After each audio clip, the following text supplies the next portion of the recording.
Hey everybody, and welcome to the Shounen. No, I messed it up. God damn it.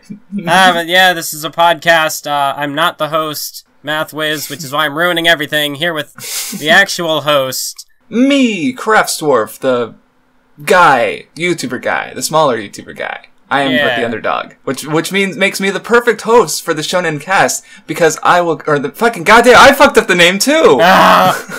This is off to a great start. Episode 1 is... The Nen Show Cast, because Hunter x Hunter, even though we're not talking about Hunter x Hunter, we like it. It's a great show. Togashi. And manga.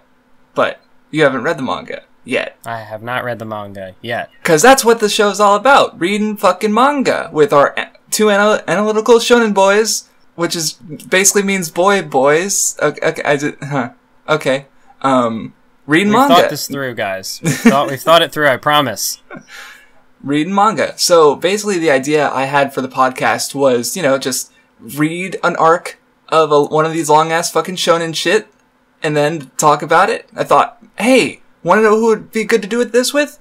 MathWiz. Because I got like shitload of videos on like Fairy Tail and One Piece, and like 1 or 2 on Hunter x Hunter and JoJo. And he's got like 50 videos on My Hero Academia, like 30 on Boruto, and then like a Hunter x Hunter Naruto comparison, like exactly one. So far. I don't know if you're gonna do more. But yeah, so it's like as far as I know of analytical YouTubers, like we're the ones who've done the highest percentage of our content on action shonen stuff. So I thought this would be a good this would be a good person to do this with. Not just because he's bigger than me, mind. I mean, unless we could like reach out to a super eye patch wolf. Yeah. He's another one, but yeah, I have never talked to Super Eye Patch Wolf, so we're down here. We're like Naruto Sasuke level. He's up like 3rd Hokage Kakashi. He's like leagues above. We got to work our way up there. So anyway, you guys probably know MathWiz. I mean, I hope so. This is his channel. Unless you're sent here by me, in which case, welcome. So yeah, again, I'm Craftsdwarf. I have been doing analytical YouTube for about little over a year now. I have recently, like within the last few weeks, breached 1,800 subs. Go me! Which was that was mostly best guy ever. Him giving me a shout out. But beside the point. So yeah, if you want to see my stuff, go to my channel and check out my stuff. I got if you don't the like overly long analytical. Yeah, the overly long analytical tirade on Fairy Tail. Get to just shitting on Fairy Tail for 277 episodes straight, videos straight. I'm only on number 3, 4. I don't know what's going to be up by the time this goes up. But yeah. And for both of my viewers who don't know who the fuck MathWiz is, who the fuck is MathWiz? Who the fuck is MathWiz? That's a good question. I did wrestling stuff for like 4 years, and then I started an anime channel back in like February, and I've been making videos over there. Did a lot of shonen stuff and some couple of seasonal stuff. You may know me from the Why SAO Bridged is the best parody ever video, or Stain Changed Everything. That's another one. Those are your big hits. Your grand slams. I just realized, if you've watched like many of my videos, you might have seen his name pop up in my Patreon feed because he is a patron of me. So that I am. Yeah, you should patron me at patreon.com/Craftsdwarf. Well, you already do. Please do. I need more of the analytical tirade on Fairy Tail. Give him money so that it may go on forever and never end. All 270. Well, it's gonna get more. One for every episode of Fairy Tail, because I want to die. No, wait, is this one for every episode or one for every chapter? Oh god, 545 episodes of the analytical tirade. Dear lord. Oh man, or maybe that'll be my Mystara Fusion style Fairy Tail dissection. There you go. There is no greater suffering. So anyway, the first series we will be going into on our Nen Show podcast. I had to fucking think to get the name right. I've messed him up. Naruto. I've ruined it. I've ruined everything. We're both ruining everything. Naruto. So I don't know. You have a bit more of a history with Naruto than I do. So why don't you explain a bit about that? Well, as a young boy, you know, a non-anime boy, back in I don't know, however many years ago this was, maybe it would have been 10 or so years, whenever Naruto was airing on Toonami, on Cartoon Network, like way back. Yeah, that 2006, 2007, I'm thinking, around that time. That's how I remember it. So my earliest experiences with Naruto, it would just, it was in like a weird block where it was at kind of like the end of the day, so I wouldn't really catch it until like, I don't know, a Saturday night or something, but one day I just was going through the channels and I found this thing. I think, I don't know, it was either sometime during the Chunin exams arc, or I also remember seeing the movie, The Clash in the Land of Snow, that film. Mm-hmm. And I remember seeing little bits and pieces of Naruto, and would talk about it with my friends sometimes, but like, I didn't remember a whole lot of it, because I saw it all out of order. But then, when I really immersed myself in the anime world in 2014, as I was getting into the medium through shows like Sword Art Online and Death Note and Attack on Titan, I came back to Naruto, and I ended up binging like the whole anime and like, I don't know, maybe like 2/3 of Shippuden, all in like the span of 2 months. So that was a fun time. Although some of that was just because I was that invested in the series. Some of that was also out of necessity because I found it on YouTube, and those videos don't tend to stay up for very long, so I knew that I had to... Oh man, you brought me... Wait, this was 2014? Huh. Yeah, I remember doing that back in fucking 2007, the YouTube watching of shows and just sort of like making playlists of, oh, I'll watch this later, and then, oh, half the episodes are gone. Whoops, I gotta find them again. Just that. Oh man. But yeah, but I might be the least qualified to talk about Naruto in this instance, though, because like, or at least... I don't know, the least, what's the word I'm looking for? Anyways, I watched the dub, so I was a casual scrub. So, some of my thoughts on Naruto might be a bit, I don't know. I don't know what the word is I'm looking for. But, yeah, I watched Naruto. It was, yeah, go on. I made a video, one of my first anime videos. It was the second one, called Naruto is Terrible Yet Fascinating. Talking about how much I hated the series, although I don't think that video was the best because I don't hate the series quite as much as that video would entail. I do think there are lots of good elements to it, not just in terms of, you know, just like a standard shonen that you can just watch and enjoy as like popcorn entertainment. I think there's some good analytical nuggets in there. I just need to, well, that's what this podcast is for, to venture back through the content and figure out what I can figure out. Because, yeah, we both mutually wanted to look at Naruto. Like, I remember when I think you suggested it, and I had that in mind. Like, that was part of the reason I came up with the idea for the podcast, because it would allow us both a reason to read it, because it's like 700 fucking chapters. But if we make content out of it, like, you know, like I say, a podcast, then we have a justification for sinking so much time into it. Like, instead of, say, reading it and sort of praying we get some videos out of it. Exactly. But as for my history with Naruto,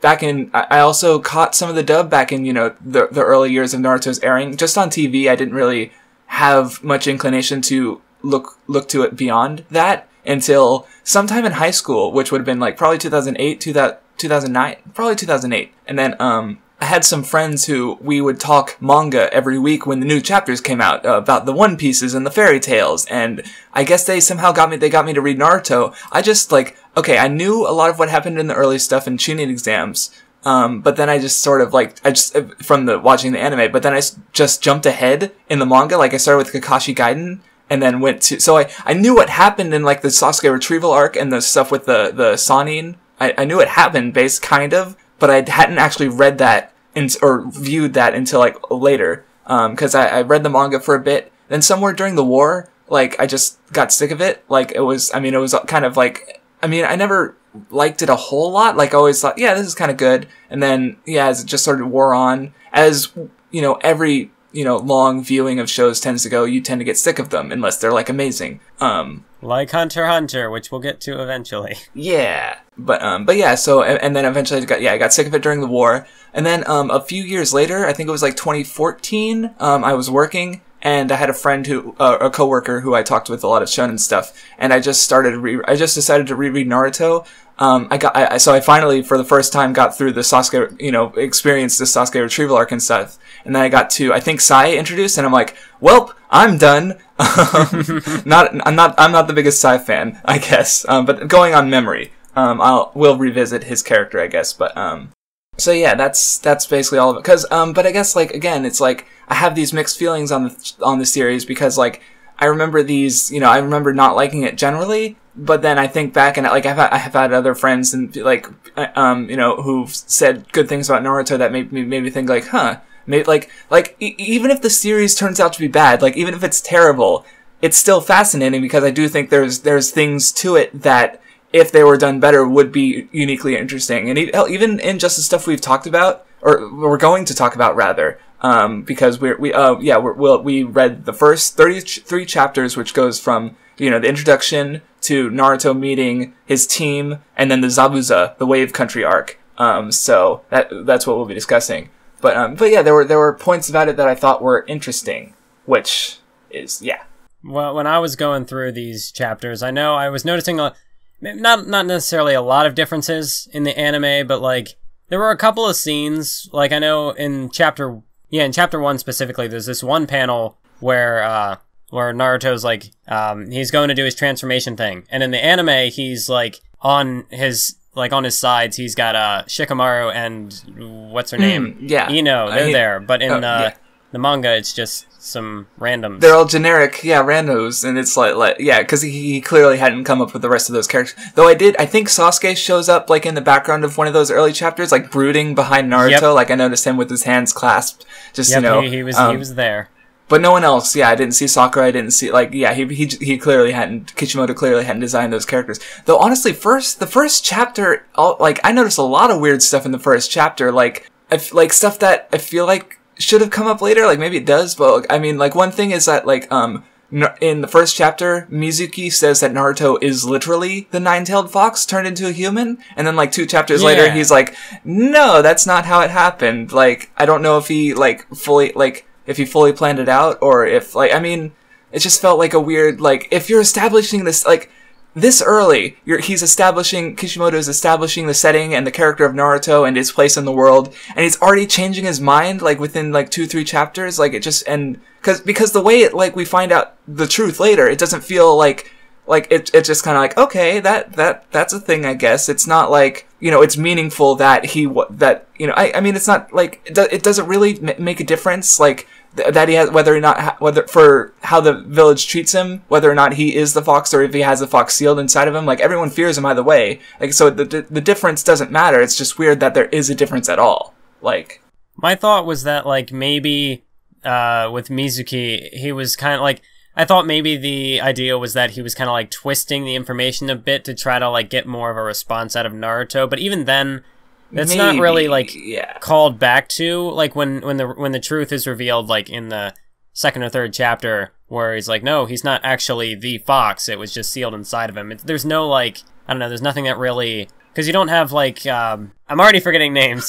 We're off to a great start. Who are you thinking of?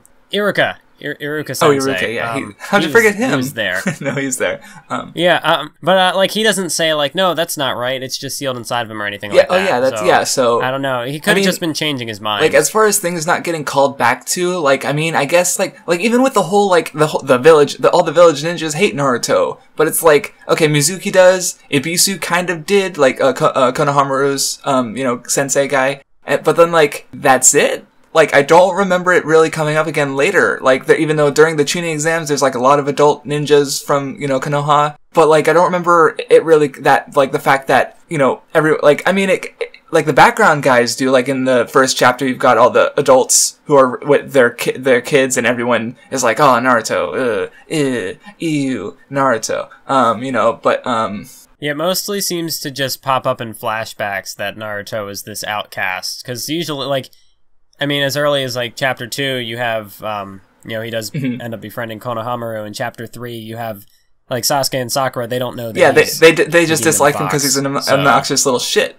And has been for the last 3 years they've been in class together, like, because he's, his acting out and just, like, So I would say that aspect of, like, that aspect could have been a bit more realized in the story itself. Like, I think it's a good foundation for his character that he is, you know, the village treats him like trash because he's got, you know, he's got the demon fox trapped inside him. So really he was, well, I don't know. It's good to exist in those flashbacks, but I definitely think there should have been a bit like I was thinking of like during the training exams, like I mostly remember there's like the one with the actual like written test. There was like the one guy with like scars all over his face, and like he like looks at Naruto's paper and he's like, oh, this guy got through without answering a single question. But I'm like, well, what if one of the tuning exam teachers like was was conspiring against Naruto because they hated him, you know, like something like, you know, having actual like more using the conflict from early in the series at a later point in the series instead of it just kind of like vanishing except in flashbacks, kind of like I don't know, maybe it is brought up and I don't remember it, but you finished it, so you'd be the better judge. You finished the series, so. Well, I'm like, you would think more so in the earliest part of the story where it is such a key part of his character is that he is an outcast, that there would be several instances of people mistreating him, like not just in the crowd sense where you have a giant group of the students and their parents just kind of looking at him and just ignoring him, but you don't really have any specific instances where somebody is out to get, like besides Mizuki in chapter 1, you don't really have many of those specific instances where somebody actively tries to like sabotage Naruto because he is the demon fox. Usually they have other motives that either aren't connected to Naruto at all, or it's because he's obnoxious, or he's and later on he's like actually a powerful ninja, you know, so there's like other reasons to be against Naruto, you know, I guess is what you're saying. But the other two things I noted down about the first chapter that I thought were kind of weird, like the third Hokage had like the crystal ball that he was watching Naruto with, and I'm immediately like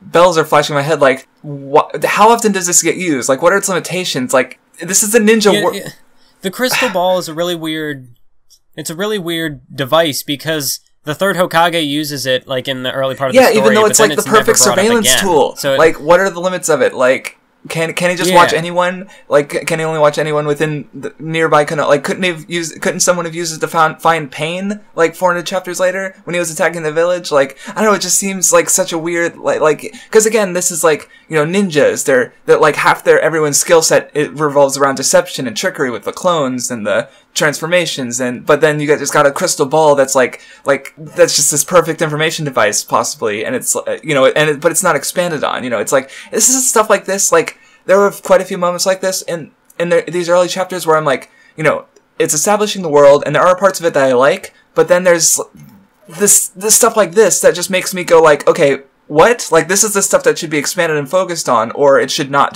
be in the series. Like, that, and it's kind of weakening the setting for me. You know, it's like making it feel less like a real place, because I like a setting where they do expand it on that little stuff, and it makes it feel like it's a natural part of the world. That's a good setting, you know, a cohesive setting. You know, stuff like this is just like, and the scroll he learned, the Shadow Clone Jutsu of, it's like, supposed to be this incredibly powerful thing that like they were talking about, like, oh, if someone, you know, gets a hold of this, they're gonna be a serious deal. But no, yeah, no it never comes up again, does it? Like, exactly. It's just like, so weird. I'm guessing this was just like Kishimoto was just kind of experimenting with these ideas, and maybe he realized, like, especially with the crystal ball, like maybe he realized like how it could have made things later on. It would have become so important for such like a throwaway item. Like, but it would have been like one of the most important objects in the setting. And, you know, like, how common are these? Like, he would have had to, you know, bend over backwards so much to keep it into the setting, or he'd have to have it broken or something like that. So instead he just sort of like ignored it, I guess. That meant, you know. And he really only uses the crystal ball to have either the third Hokage is delivering some sort of like exposition, or he's kind of remarking on the character's growth. Like in the first scene with Iruka and Naruto, he's watching on, but like, I don't know, maybe Kishimoto just like, are there other ways that he could have still given that same dialogue, but just not through a crystal ball? Like, he could have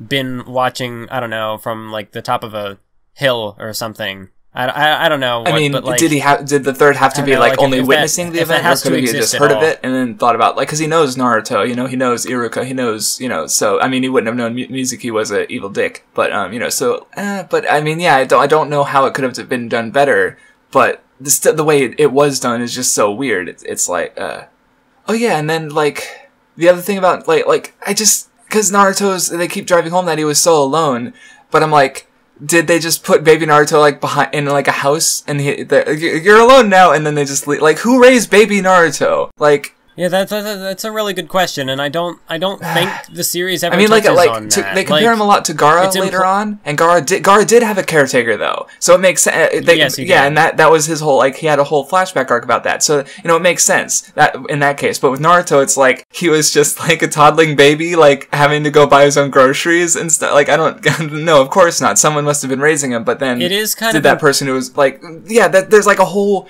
important relationship there that we just never see. So again, it kind of like it's similar to the thing with Naruto's treatment in the village, where it's like it's kind of tenuous, it's like because it's not being expanded on fully, So you do have those moments with Iruka in chapter 1 where he's clearly looking out for Naruto, but at the same time, like Naruto doesn't like when Mizuki explains to him that Iruka sees a lot of himself in Naruto. Like Naruto, he doesn't form the connection because he doesn't spend all that much time with Iruka. He's like they have a good connection there. Like it's obvious that they've known each other for a while, but at the same time, it's very clear that there's not like a father-son relationship there, and that like Iruka is his caretaker. He's a teacher. He's just kind of he's a teacher who looks out for his student, but there's no because like he takes him out for ramen, but then you have to wonder like how does Naruto like if he's not eating ramen with Iruka, then what does he do any other time? Like what has he done for the past several years, because it's obvious that Iruka was not the one looking after him. So that is a really interesting question. Like I imagine Naruto gets like he probably gets money from somewhere, like he's being supported somehow, like he bought his own milk that went bad and stuff like that. Like it seems like it seems like he was fending for himself, but again, that's not like where's the day in Naruto's lonely life chapter? That wouldn't have been necessarily the best way to start a series, but it would have been interesting to see for as someone interested in the character and the setting, so, but we don't really. That also gets me thinking, was there anything like that for Sasuke? Because now that I remember, he was alone as well. Shit, his entire I didn't think clan about was that. massacred. Oh man. And there's no like family shown with him, like he flies solo, like he has no like guardian or anything that is You just reminded me of like one of my favorite lines from these early chapters. It's like Iruka's like, you guys are getting sorted into teams of 3, and Sasuke's like, that's too many, and I'm like, wow. Exactly. The edge, I'm gonna cut myself on your edge, Sasuke. Like it was just so like blatantly like I thought it was funny. Honestly, I was kind of surprised at how endearing Sasuke was in these early chapters, but go on with your thought, like, or Sasuke, yeah, he was also alone. I mean, he was a bit older, like Naruto was apparently alone since infancy, but Sasuke was at least a child when he was orphaned. But I still don't, like, he wasn't old enough that he could easily provide for himself. Like, I'd imagine. I mean, I guess I wouldn't say that it's impossible that he could have done that, because he was old enough. You could also make the argument, like, the Uchihas still had, like, they all died, but then they all have their, like, their money, their banks, like, he could have had some inheritance, that might have at least given him something to go on, but again, it's just kind of like, it's not expanded on, so, even it's a bit more believable in Sasuke's case, but yeah, the fact that it's not expanded on just has me scratching my head a little bit with him and Naruto.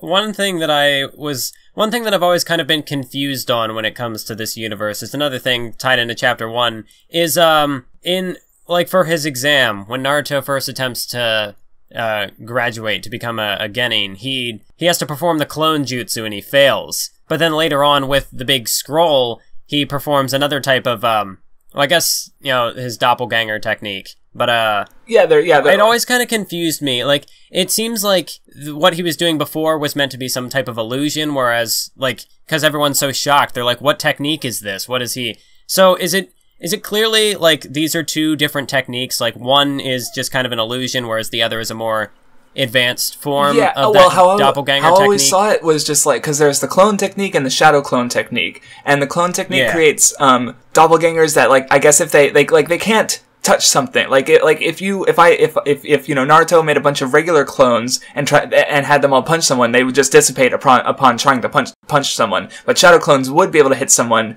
but if they get hit back, they still get destroyed. So they're like in the the translation I was reading, the official translation, there was the there was one moment where like he made his shadow clones, and Sakura comments on how they look solid, and so there's definitely that I thought was weird because like again like these are ninjas, they're supposed to be deceptive, but like if you could tell a clone and a shadow clone apart, then what's the point? Like because like in the Zabuza. After the fight with Zabuza is over, Kakashi makes all those clones, and he comments that, I can't make physical copies of myself because I've used too much energy, but these clones will be fine. But if you can tell that they're illusions. In that case, it kind of makes sense because they were villagers. Like, he was using he was scaring away Gato's men, right? I think? Yeah. So they wouldn't have been able to tell, necessarily. But the fact that a ninja could tell, and the technique would, like...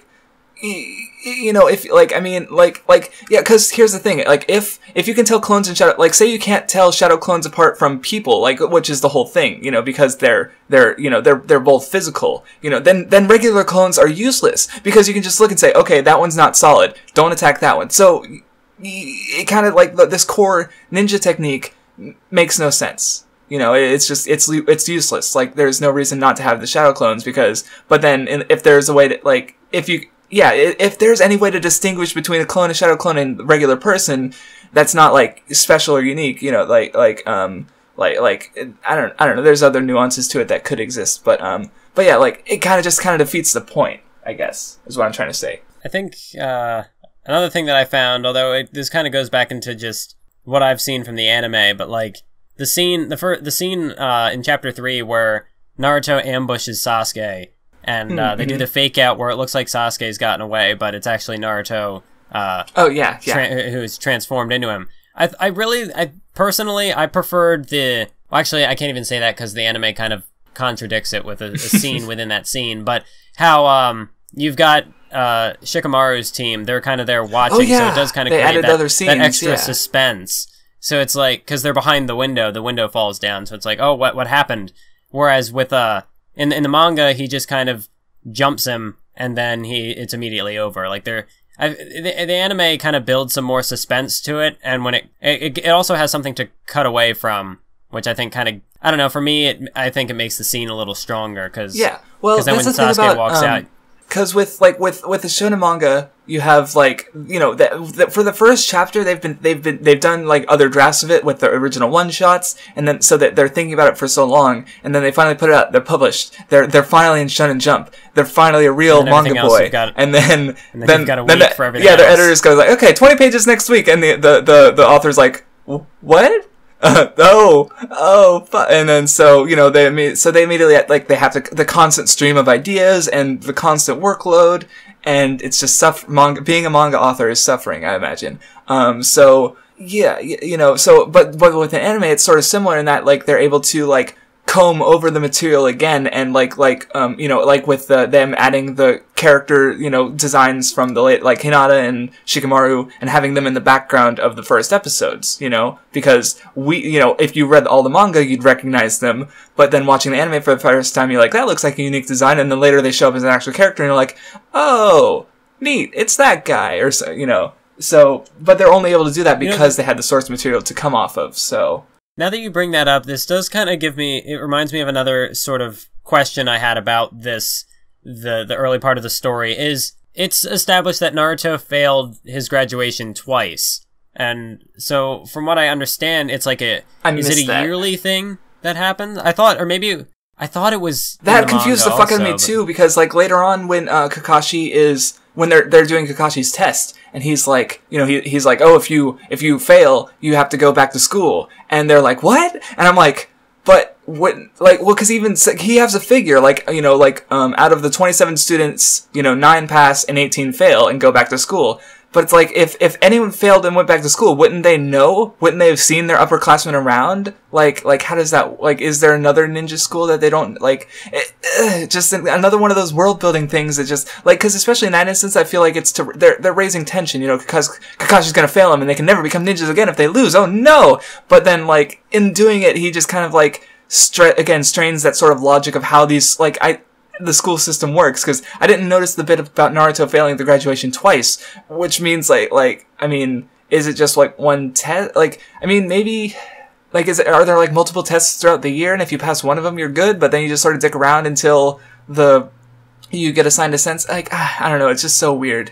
Yeah, it always kind of confused me because, I don't know, like, if it was sort of like this yearly thing, or I don't know how they spaced it out in terms of time, but like if Naruto, if it was established that he has failed before, wouldn't he be older than everybody else in you know, all the main characters that we get introduced to? But he seems to be the exact same age as Sasuke and Sakura. Sasuke is like the genius, so he would have never failed once. So like so that's a little fishy. Yeah, it's again like I feel like oh, Naruto failed twice, like we're establishing that he's a fuck up, you know, and then like with, again, like I said with the Kakashi thing, like, you know, adding tension into this otherwise like sort of like, oh well, they're gonna get a sensei anyway, right? Nope, they'll go back to school, you know, so yeah. And then the other thing is that I thought was weird about that is like he's like, oh no, the school is just to weed out those who have no potential at all, but then they're still given multiple tries, and then he's like, so I just don't see the purpose of having multiple tests in a row like that, because it's like, if they're not good enough for a sensei, then they shouldn't pass the academy. Like, why do both? Why? I don't know, it just seems like, I mean, if you want to get good ninjas out of the academy, then make sure only good ninjas can pass. Like, raise the fucking bar. You know, just, I don't know, it's just kind of, it's all, like, weird. I've also got kind of confused, well, actually, I'm getting a little ahead of myself, because, I want to go back to, how the anime kind of differs. And how it that's fine, because I don't remember the anime a whole lot. So if you have that perspective, so please go on. With especially like with the introduction of Sasuke, because all these other characters are introduced and they're all commenting on how badass Sasuke is, how cool Sasuke is. I think it really does. It could perhaps paint perhaps some sort of a misinterpretation of the character, or it really maybe not misinterpretation. How the others perceive him, like better, like yes, because well, it might not necessarily be better, because in the manga, like Sakura is all about Sasuke, but I mean, there are kind of reaction shots from other randoms that kind of show that Sasuke's cool, but it's nothing like in the anime where you get the introductory scene with Sakura and Ino, and they're both talking about Sasuke and talking of how, you know, how cool he is, and then in the scene where Naruto ambushes him, you have the other kids watching, and they're like, well, of course Sasuke won. He's Sasuke.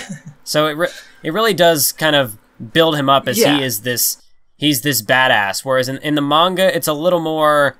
Yeah, I'm not sure if I would call subtle, him but like subdued. I wouldn't, like, he's the highest. Like, he's commented on that he's the highest scoring kid in the class, but I don't remember anything else. It's not something that's it's not something that they really focus on. Whereas in the anime, it's like that's clearly one of the focal points of his character. Yeah, Naruto's the unpopular loser. Sasuke's the cool guy.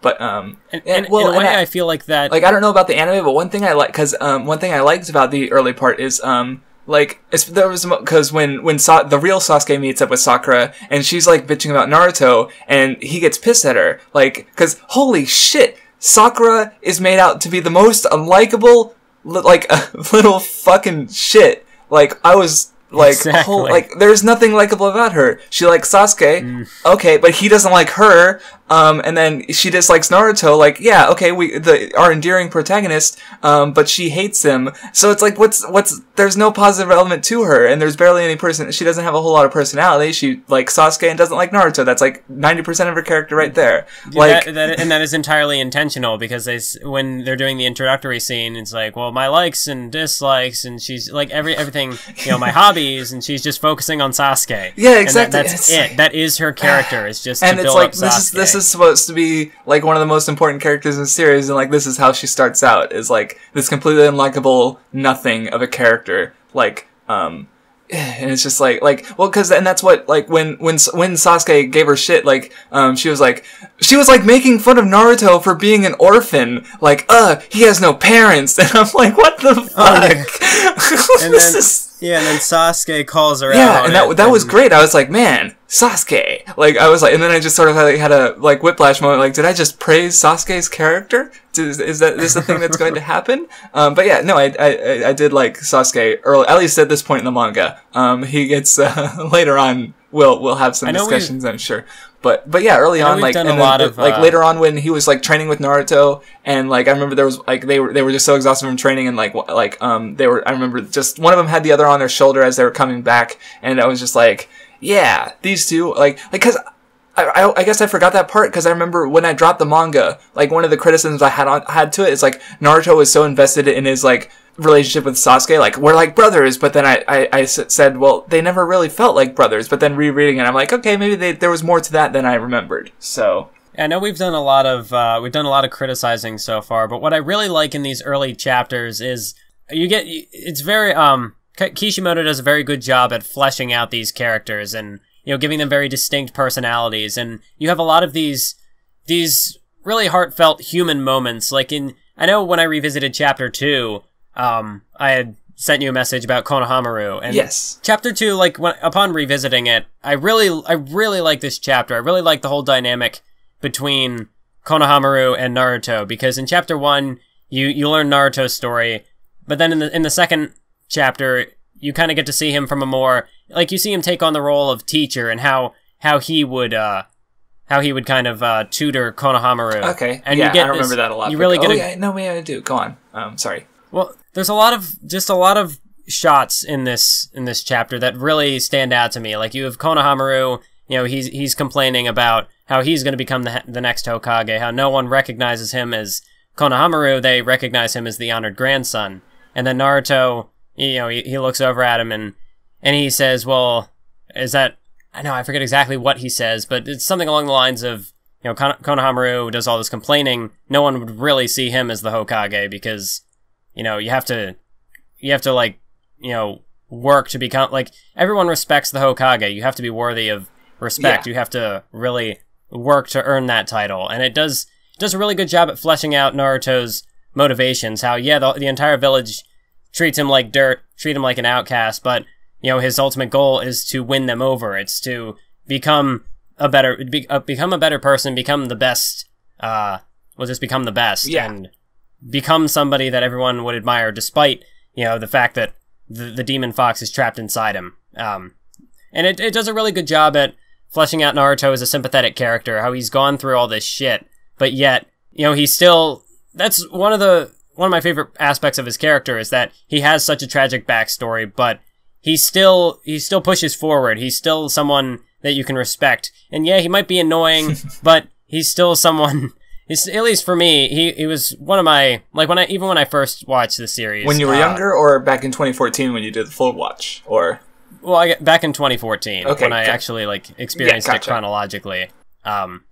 Naruto, he was not my favorite character in the series, but I definitely put him in, like, I don't know, there's so many damn characters in Naruto, but if I made, like, a top 5, top 10 list of just Naruto characters, he would definitely be up in, the upper half, because, I don't know, there's just a lot to him thematically that I think makes him a great protagonist. Yeah, you have and the in tragic chapter backstory. 2, you had the, because Konohamaru, he's, because Ebisu's personally training him to become the Hokage, so he's like, it's like he kind of got the flip. It's like, you know, Konohamaru, he's expected to be Hokage, but he doesn't like the fact that no one cares about him, like himself, like as his own person. But then you have Naruto, who no one expects will become the Hokage, but everyone knows Naruto, that little shit, who's, you know, graffitiing the fucking, you know, Mount Rushmore Hokage monument thing. And, you know, so it's like you got that sort of like, you know, and then of course Naruto doesn't give a fuck about Konohamaru's status, so he's able to treat him differently, which, you know, gives him a whole, like what, you know, which is, you know,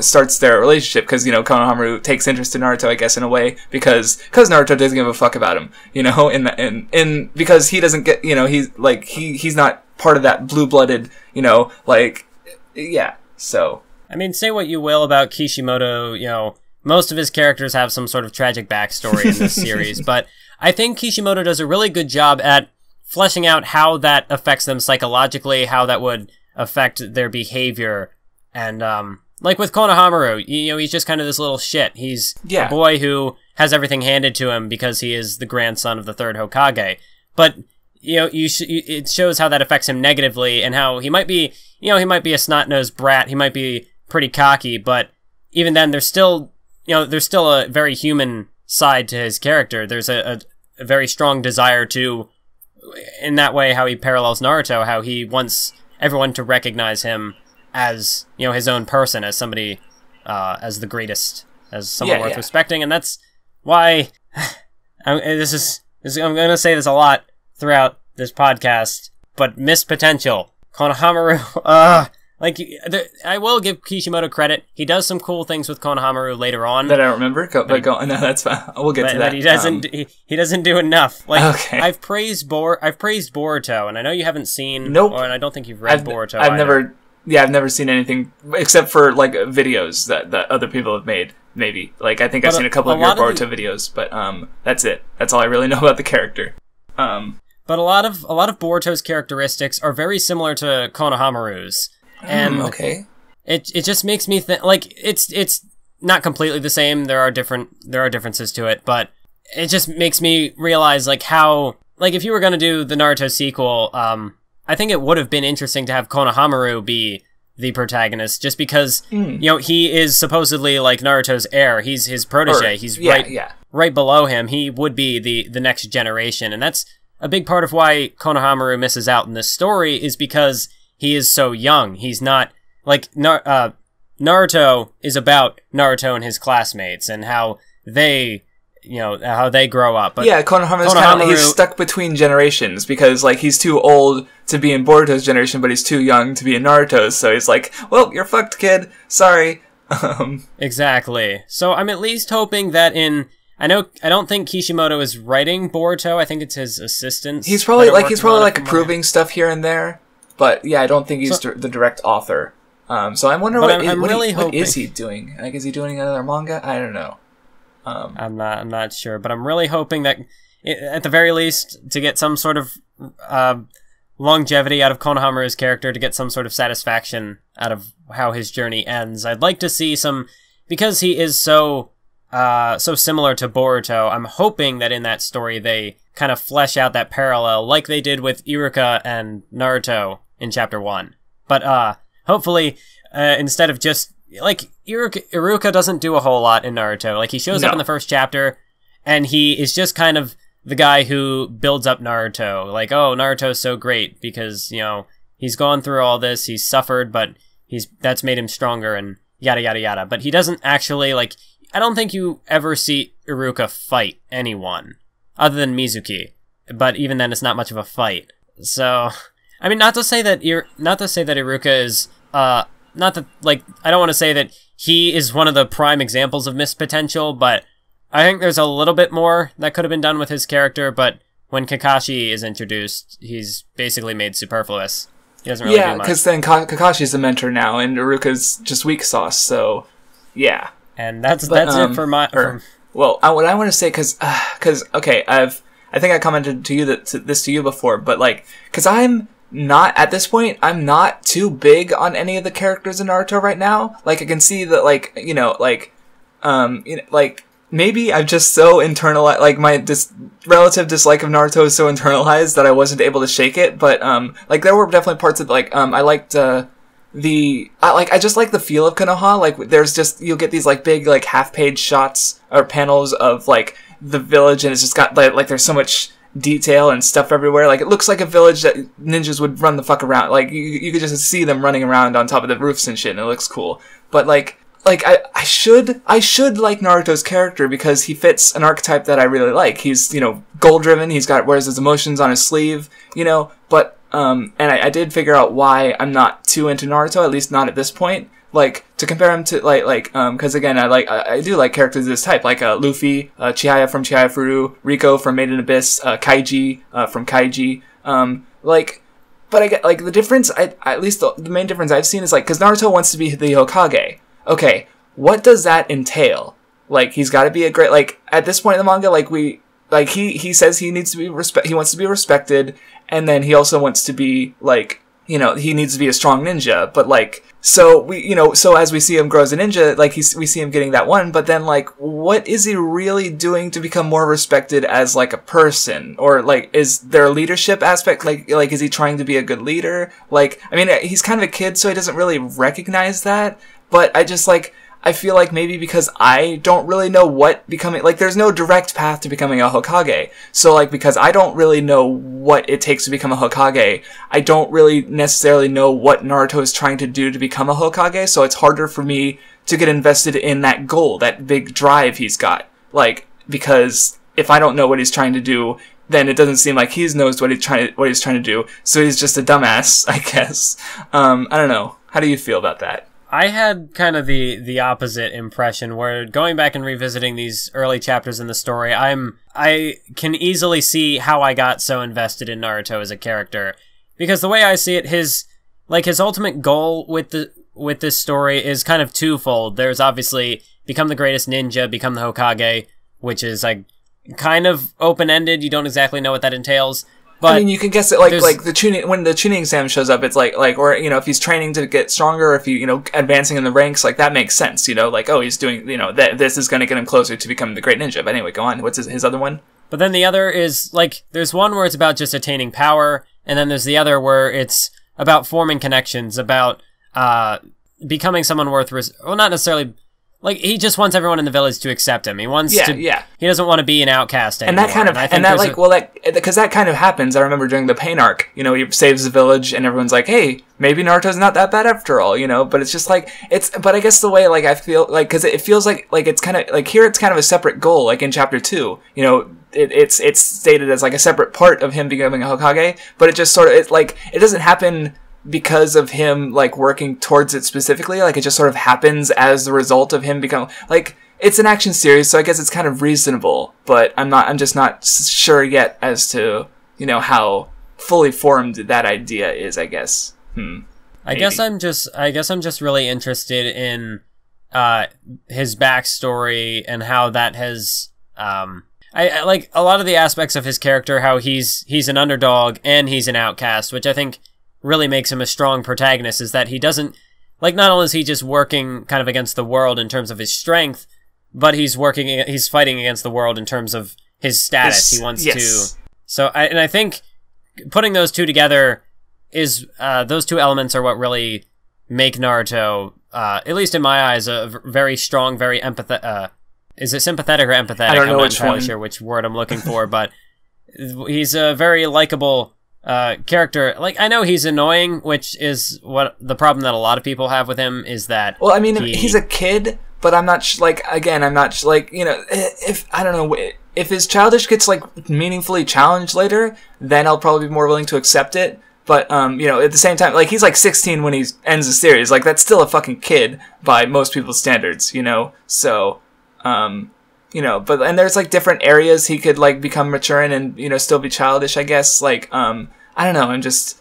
I think Go on. I think my favorite aspect of Naruto's character is basically the foundation. Because I wouldn't say that Naruto is even my favorite shonen protagonist, because I can think of at least two off the top of my head that I prefer to him. Mm-hmm. But I think as far as a foundation goes, I think he might be one of the stronger shonen protagonists, just because it's very clear as to, like, what his upbringing was and how that has affected him psychologically, and how, like, he has to kind of overcome that.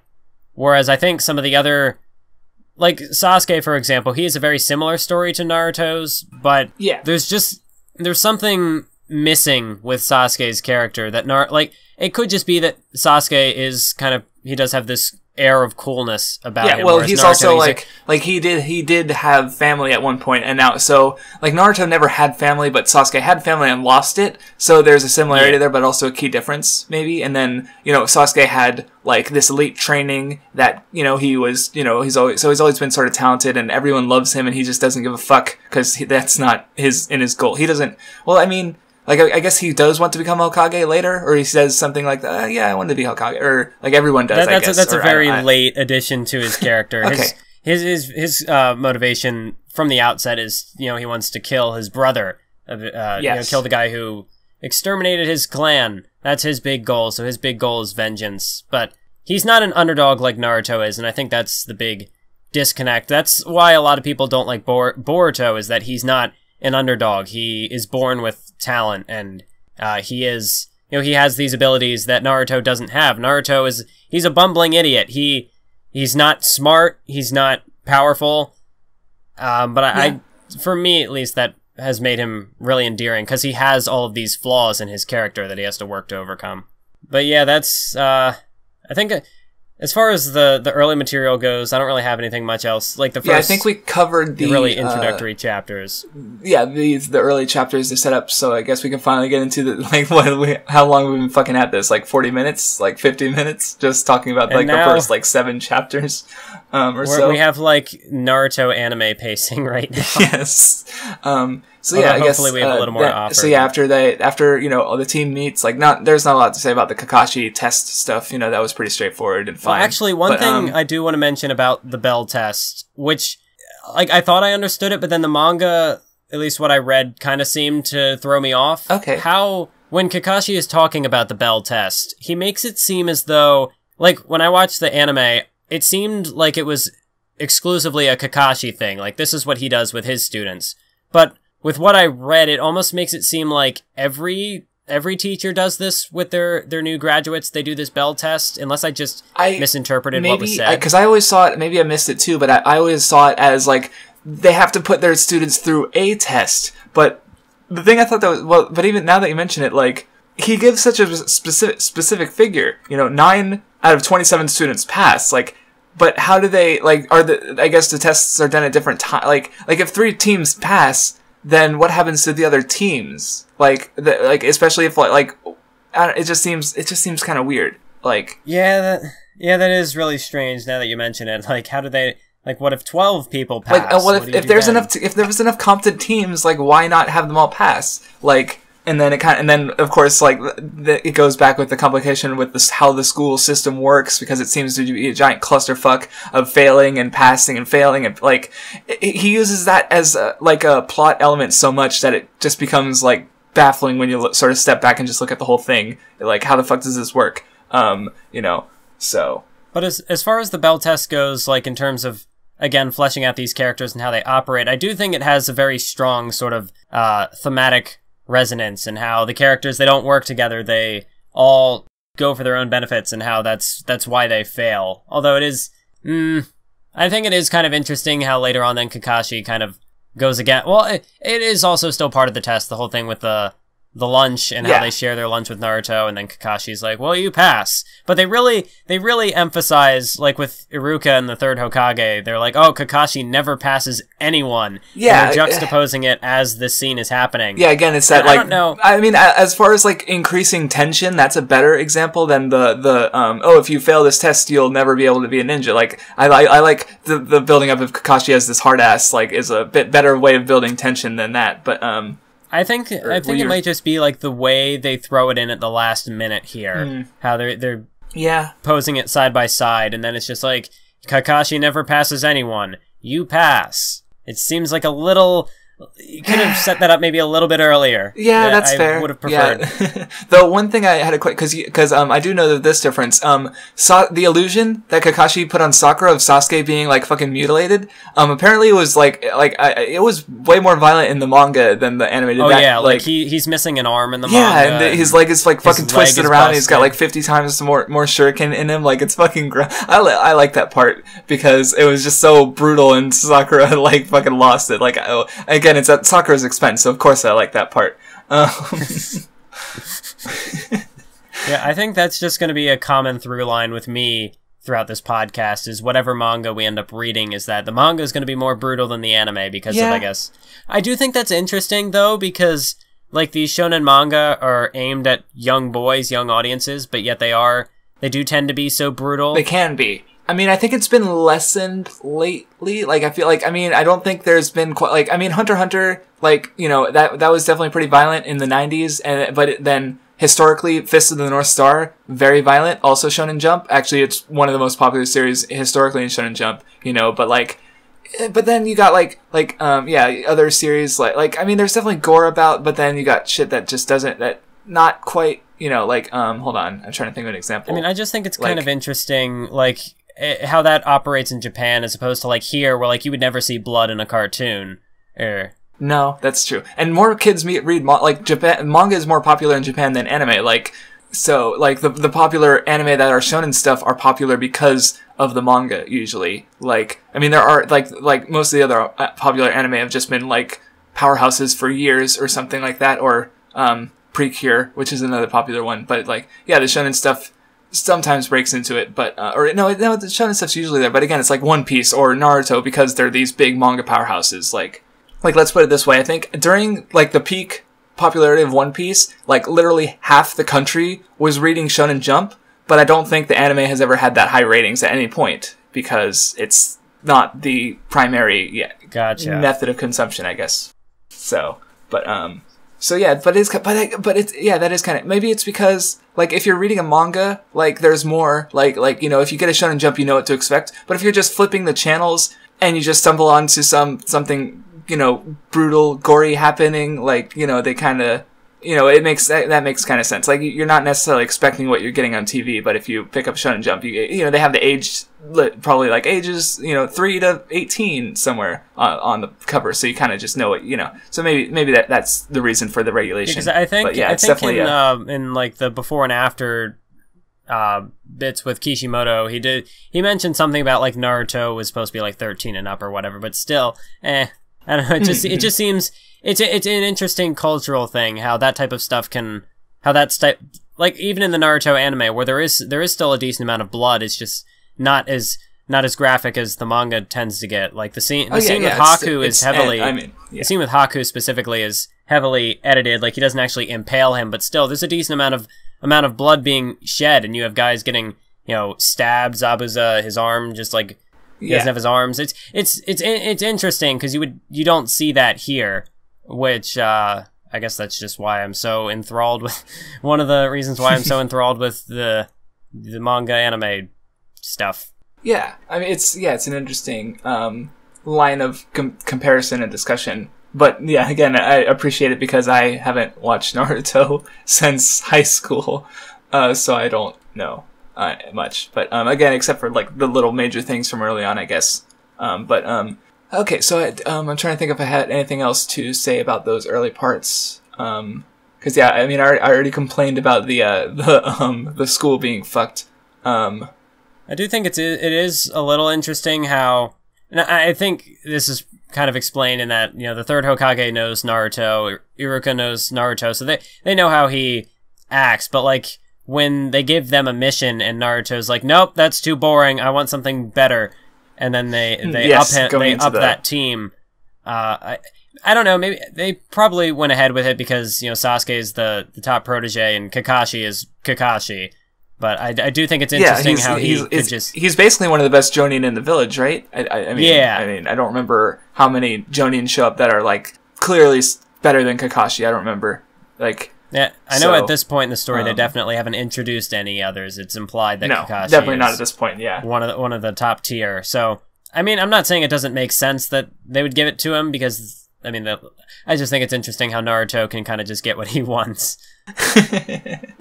Yeah, I guess that's true. Mm-hmm. But yeah, so they go into the Zabuza arc. Like, okay, I don't know about you, but Momochi, like Momochi's Zabuza or Zobazuma, I don't know which order it is. Momochi is an adorable name for, like, such a cold-blooded monster. I had forgotten that, like... I don't know about... I had forgotten that, you know, that was... I think, is Zabuza his first, or is it probably his last name? I don't remember. I just thought it was interesting. I assume it's Zabuza Momochi, but... Because I had forgotten that Momochi was part of his name. I just always think of him as Zabuza. But then, you know, when you when you refer to the character as Momochi, it's like, oh, that. Okay. Like, I couldn't think of very many more adorable combinations of syllables. Like, Momo is kind of cute on its own, and then Chi is just, like, I've noticed, like, cute characters I tend to happen to have Chi at the end of their name, and it's just like, Momo Chi, yeah, that's an adorable name, and it's Zabuza, it's like, bandages and this giant sword, cleave your body giant in half. fucking sword. Oh, man. Yeah, but, I mean, yeah, Zabuza, I'm trying to think, because, well, one thing I noticed is that, like, because he left the Mist Village, he's, like, he's missing, he should be a missing ninja, but I don't think Kishimoto had that in mind yet, because his headband isn't marked, like, so, you know? But, like, he attempted to kill the Mizukage and left the village, like, that's like poster child missing nin, you know, stuff, so, again, it's just another little inconsistency for that Kishimoto clearly hadn't planned yet. I do definitely say that reading the manga form of this arc as opposed to the anime, so much more refreshing, because the anime, this is where the pacing really drags everything out. Like, even as early as the bell test, you had, you know, there was the scene where Sasuke throws the shuriken at Kakashi, and that's the end of the episode. And then the next episode, you get 5 minutes of recapping up to that moment before you actually progress. And with the Zabuza arc, I think in manga form, it was much more entertaining for me to consume, whereas in the anime, like, his whole technique with the mist, it just makes it makes the color palette look really dreary, because everything's all foggy, but in the manga, it's already black and white. Like, what can you do to fuck it up more? And then they're dropping all of this exposition throughout the battles. Like, the manga does that too, but because it's a manga, you can breeze through it. The anime, it really slows things down, on top of the fact that they're already trying to stretch what they can out of this material. In the anime, the Zabuza arc just felt so slow. When I went to revisit the anime with a friend, he was falling asleep during this arc because, like, it took so long for things to happen.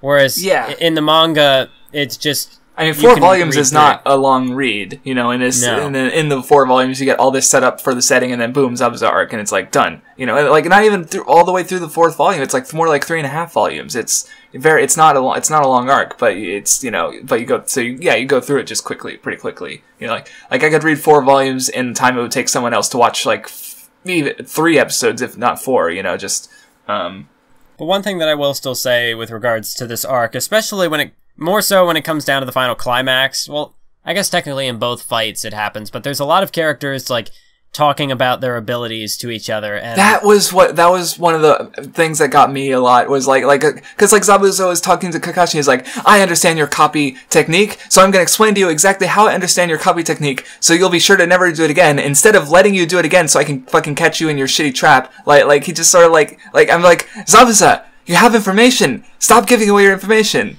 And then, like, when Naruto had his plan where he turns himself into the shuriken, that was right, because and then, like, immediately after it happens, he's talking, like, he's telling all the characters, like, as he's, like, in the water, like, Zabuza could attack him at any moment, but no, give him time to explain his master plan so he can figure out what happened. I mean, I remember, because actually that was my first experience with Naruto, because I was, my brother had borrowed a Shonen Jump from a friend, and I remember that volume specifically because I read that a couple times, and it had that part of the Naruto thing, which I had no idea what was clue was fucking going on, because it was just, like, in the middle of a fight, and I have no idea who these characters are, and there was a lot of exposition, but I do remember the shuriken trick, and I was thinking, oh, okay, well, especially now that I understand what's going on, I'm like, I do like that trick from a strategic point, because again, like, their abilities are all on this deception. Like, you could almost write a whole series just with those core techniques and the mind games and trickery. You know,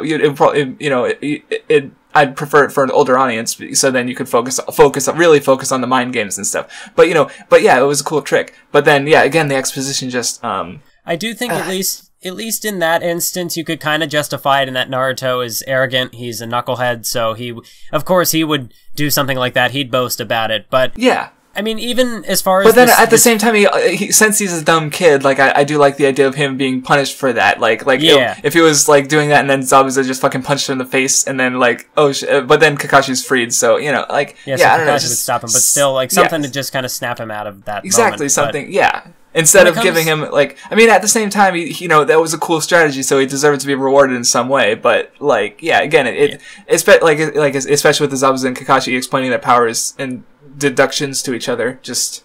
What I do like about this arc, though, is that it does a pretty good job at establishing a a vague idea of a power ceiling and how much progress our characters have to make in order to even reach the level of a Kakashi or a They make a Zabuza. surprising amount of progress, though. Like, in what there was the, like, first they're, like, dealing with just water clones of Zabuza and they can't do shit, and then they, like, learn how to climb a tree, and then Sasuke, like, defeats a bunch of water clones, like, in an instant. Like, I was like, whoa, shit, they powered up a lot. That's true, but at least in the first fight, like, Naruto's big scheme, it wasn't ever to take down Zabuza, all it was just to free Kakashi, and I mean, at that point, Zabuza was already handicapped, because he had one hand on the water prison, so he couldn't really do much to move, and he kind of got arrogant, underestimating the characters. So, as far as this first fight goes, I think that aspect of it was a good idea, a good way of establishing what the power ceiling is, or what... I mean, to a degree. I mean, at the same time, I do believe this power ceiling gets fucking, like,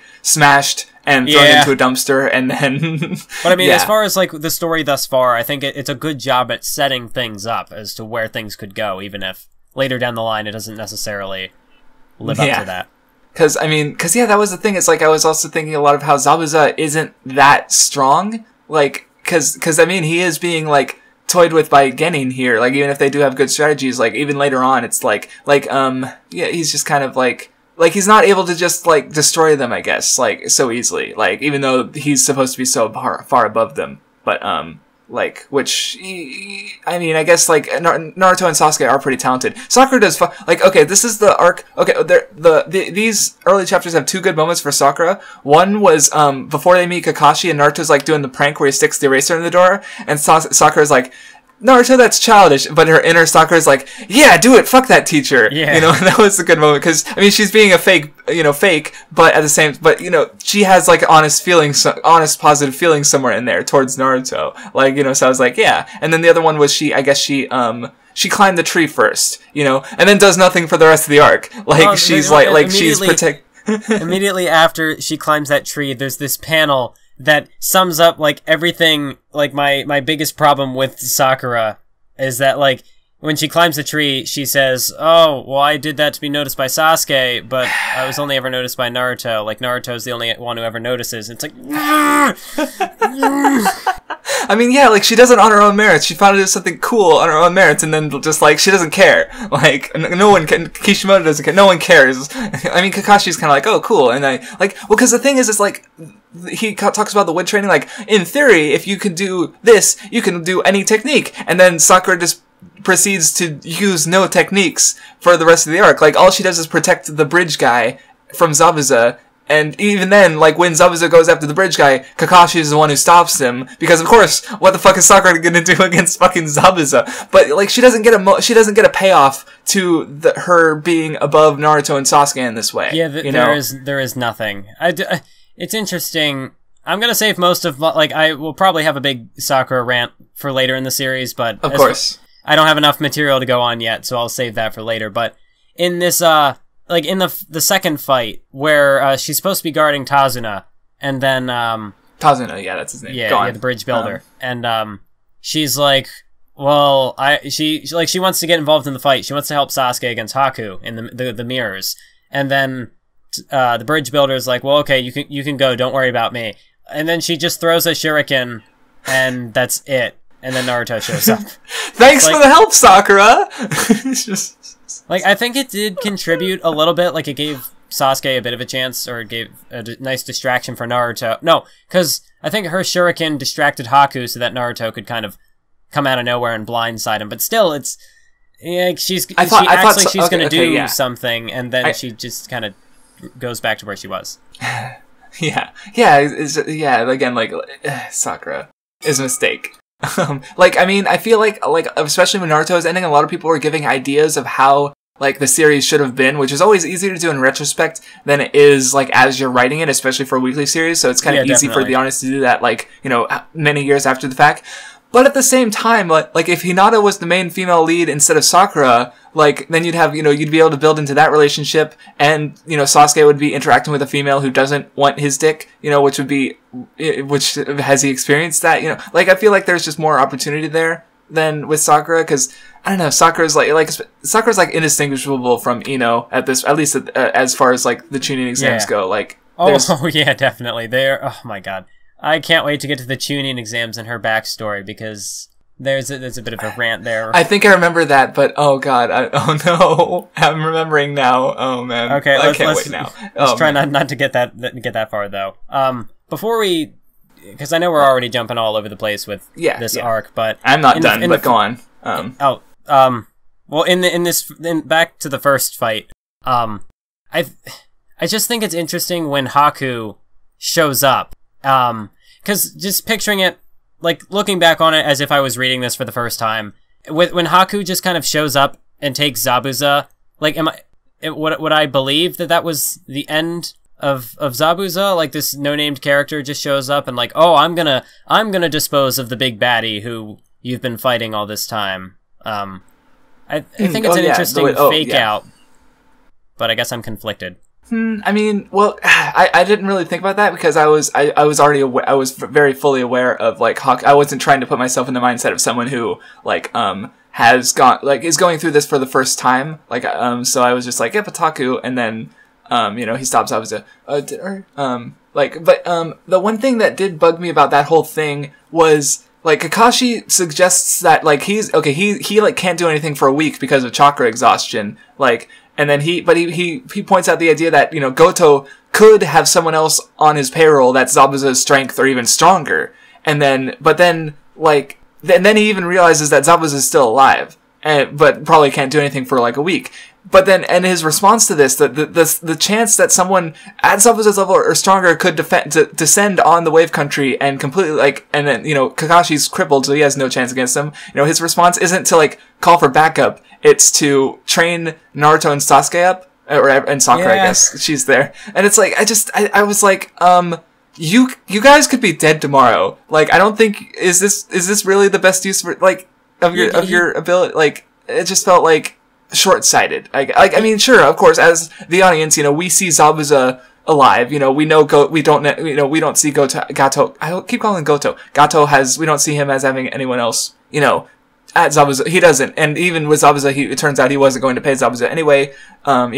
So, cause which was conveniently evil, for the story. But, like, yeah, it's just kind of like, again, it's just like one of those, like, the characters are just kind of dumb sometimes, and it just makes me go like, okay. I think, like, to play a little bit of defense for Kakashi here, if he was only thinking it was Zabuza, he does mention that being put into, like, a near-death trance temporarily, it would take some time to recover from that, but you did bring up a good point. What if there is someone else working with Zabuza? Kakashi was the one who suggested it. That wasn't me. Like, this was his idea. And, his response to it just isn't, convincing enough, especially because, but at the same time, like, I don't know, like, what could they really do? Like, I mean, could he have called back up? Like, he didn't leave that as an idea. Like, but the thing is, it's like, yeah, they could have, like, at any moment, a ninja could have descended and killed everyone, so, whoops.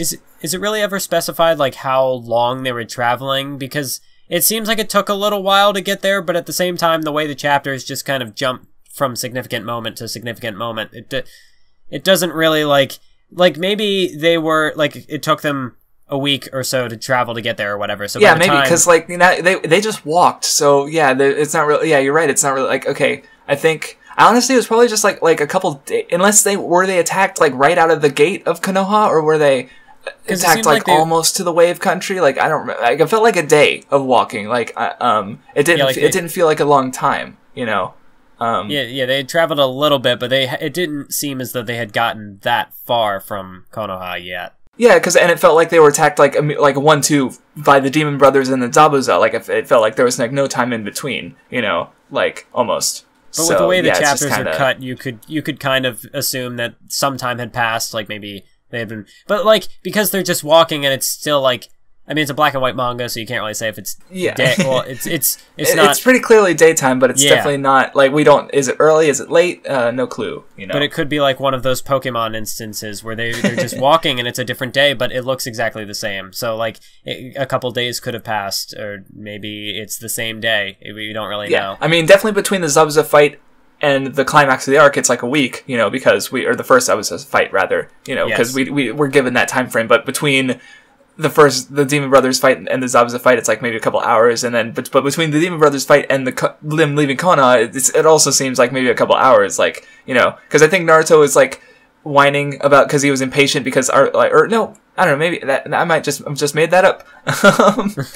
I do think it's really interesting in that Demon Brothers fight how you have Naruto who he's always boasting about, you know, how he's going to be number one, but then in the most critical moment he freezes up. And, yeah, you know, that was Sasuke, his first real fight, wasn't it? Yeah, I think. Yeah, because like he fights Mizuki, but it's such a throwaway. It's not really yeah, you can't really call that a fight because he basically summons 1,000 clones and just beats it. Like there's no strategy there. It's just like clones gang up on him and beat the shit out of him. You know, like that's. I mean, I guess it's not really. I mean, and then there was him running away, I guess. But then there's no you know, fight or flight. You know, and Naruto did. You know, really that's there. pretty. Yeah, but at least here, like, it's very clearly established this is Naruto's first time out of the village, his first time on a real mission, getting into a real fight like this. And then against guys who definitely want him dead, like, right now. You know? Yes, and he can't do it. And he can't do anything. He just freezes up, and it's Sasuke who kind of, who comes in and saves the day. And I do like that dynamic where Sasuke saves him, and he's like, "Hey, are you okay, you big chicken, you scaredy cat?" And that was... you know, that is cool because like it does paint obviously the big difference, the skill gap between Naruto and Sasuke, and it does in a way give Sasuke a bit of a like in the story. Most of Sasuke's arrogance is kind of conveyed onto him from other characters. They build him up as being so great, whereas Sasuke, I don't think quite puts himself on that pedestal like all the other characters. Put him on. Like, well, another moment of Sasuke that I liked was when like Naruto captures him and like ties him up and like leaves him there for like, you know, a good hour or so, maybe like at least like, you know, long enough so he could talk to Sakura. Sasuke breaks free and he runs into Naruto again, and he's mad, but he doesn't try to beat the shit out of Naruto. Like he's not like livid, you know, like even though he was, you know, embarrassed and you know, laid helpless, like he's like, don't you fucking do that again, Naruto, or I will. Like he's almost chill. He's not quite chill about it, but he's not as angry as I might have imagined, you know, given how his character has been built up, you know, like he's not prideful to that degree, I guess. Yeah, like he's not. Yeah, he just kind of shows up and he's like, yeah, of course I escaped because I'm a ninja, but he doesn't you know, he doesn't hold any real malice towards Naruto, like, oh, you made me look like a fool, like a Vegeta would, for example. Yeah, I think that's where I'm drawing the like subconsciously drawing the comparison, because because he is kind of in that like rival archetype, you know, but not necessarily like villain turned rival, but you know, Sasuke is more of a rival turned villain, but later on. But yeah, like, yeah, it was, that was interesting because I'm like, because, you know, that's one of the things that made me, like, more endeared to Sasuke's character at this point, you know, because he always gets a lot of shit for being Sasuke, like, you know, and not saying it's not deserved, but, you know, again, I haven't, revisited that material yet in a while, so, you know, at least at this point I can say Sasuke's fine. Yeah, you know, based on my video comparing him to Kurapika, that I do like Sasuke. Yeah. For a while I was on the Sasuke hate train, and then after kind of revisiting some of the material, and I saw this one video by Swag Kage kind of dissecting Sasuke's character, and it kind of put him in a new light, and I was like, okay, so there is some sort of intent with this. Okay, because I remember going into your video. I mean, I was like, oh yeah, time to see Sasuke get fucking trashed, and then you actually you brought Sasuke up a bit in my eyes because your comparison was less less slanted against Sasuke and for Kurapika instead it was for.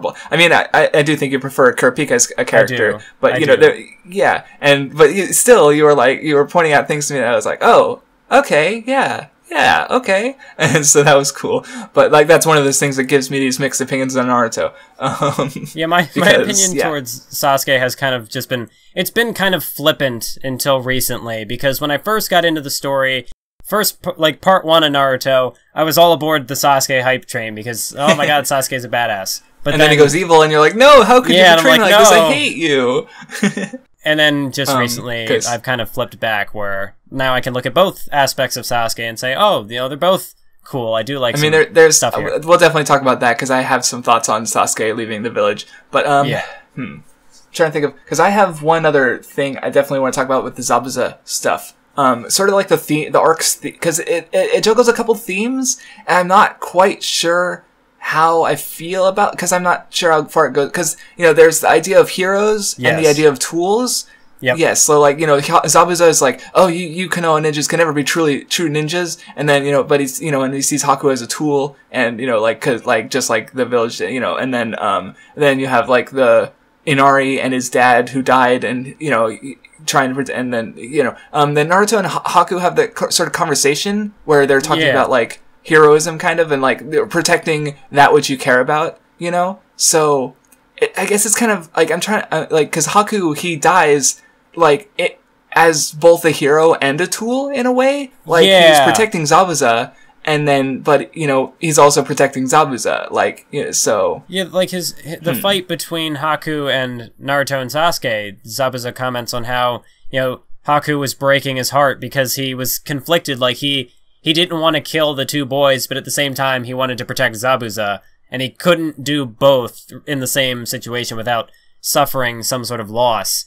And in the end, it's kind of weird with Haku, because I do like how the villains in this arc die, and they're not, well, you can't even, because you can still talk no jutsu, you can still see it in this first arc a little bit. Yeah, that's quite as prevalent. I think, well, I remember when I first reread it, that's what bothered me, because like, Zabuza is not, like, all of his entire character is just, like, the most evil, sadistic, like during the fight, I think he smells blood, and he's got, like, this, like, you can only see his eyes, but he's so happy, like, he just got a boner, cause he's, like, about to kill some dudes, like, he's just the evilest motherfucker, and then suddenly, like, Naruto, like, I forgot that Naruto cried during, like, he was the one upset, and then that affected Zabuza some, so that lightened it a bit, but at the same time, you still have talk no jutsu going on, where Naruto's just like, cause, I mean, even back with the Haku thing, like, his conversation with Haku probably led to, you know, Haku doing the exact, you know, doing the exact thing that would help, like, Naruto saved the village by talking to Haku and Zabuza, which, like... Yeah. With Zabuza, personally... I think I like the scene where he takes the kunai in his teeth and he goes off and kills Gato. I like that part, but then it's so convenient. Like, Gato just happens to show up and he's like, fuck you, Zabuza, haha, look at that dead kid, I'm evil, and he's just, and then Zabuza does, like, he just kills him, which is something, like, would the heroes be, like, not only would they have trouble doing that because they're weakened from the fight, but they're also having trouble doing that because they're the good guys. Like, they can't just kill people. You know, like, I think TV Tropes calls that Diablos Ex Machina, where the villain does something that only the villain can do for the benefit of the narrative, like, whether it's good or not. Like I mean, in this case, like, you could do worse. Like, you could definitely do worse, but again, it is so convenient, you know, like, just the way Gato shows up at this specific moment. Like, if he showed up any other time, like, it wouldn't have happened. Like, it's just so perfect. And with Zab, like, yeah, that is a good point. But, I think the whole scene after that where Zabuza, like, it's snowing and Kakashi carries Zabuza over to Haku, like, I felt like that was a bit too much. Like, if you wanna paint Zabuza as he's this ruthless killer, but at the end of the day, ninjas, they have, they are humans, at the end of the day. They do have emotions. That's Sakura what I like crying over Sasuke and that was that's the part that I like about Zabuza avenging Haku, or not avenging Haku, but taking out Gato and sticking up for Haku, is that yes, he was a tool, and in a way it does kind of contradict the theme of tools, but it goes to kind of, I don't know if it's necessarily a good thing to humanize Zabuza in this instance, but I think it works to that extent. Because at the end of the day, he still dies. He's still, he's not. Well, that's the thing. Is like Haku specifically mentions, like, he wants Zabuza to meet his goal, and Zabuza's goal was to kill not Gato, but the Mizukage. I don't know. Yes.